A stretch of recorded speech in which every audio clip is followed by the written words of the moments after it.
unless they had an IQ below 80. And research says that that is not true. And the latest research, when I worked in community mental health and did autism about not. So we're going to do a little bit of myth busting here. There are many people who believe that autism is an intellectual disability.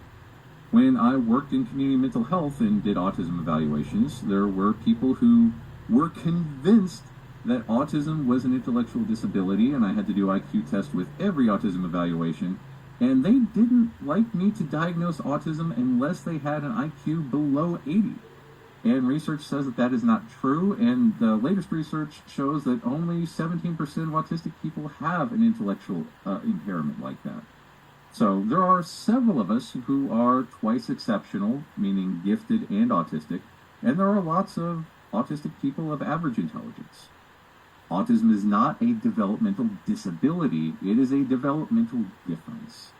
Autistic people grow and mature at a different rate than neurotypical and allistic people, and no two autistic people develop in the same way.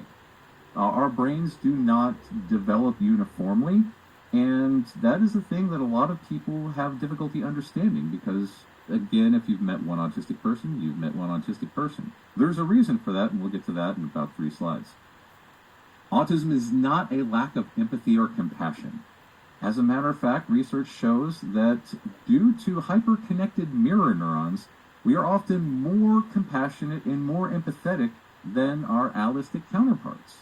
We have intense emotions. We may not have expression of this empathy and expression of this compassion in a way that is expected, but when you understand the autistic mind and how autistic people work, you see a lot of empathy and compassion and a lot of burnout due to our hyper-empathy.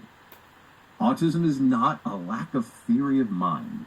And again, when I did autism evaluations in community mental health, there was often the desire for me to also do a theory of mind test from the NEPSI.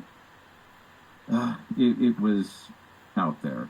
Research has shown through, you'll hear me mention this a lot, the double empathy problem, that when doing research, the allistic researchers did not take the perspective of the autistic people. And because they didn't take the perspective of the autistic people, they thought the autistic people couldn't take the perspective of the allistic researchers. And of course, that is just not true at all. That's where we come to the double empathy problem, but we'll explain that further. We do have theory of mind. We can take other people's perspectives. That's actually why a lot of us go into social work or psychology or anthropology, because we love studying and learning about other people. And finally, autism is not a mutation, a defect, or a mistake. Autistic people are genetically autistic. We come from autistic lineages, and it is not random chance that our brains become autistic. Autism is not a tragedy. This is something that I feel extremely strong about.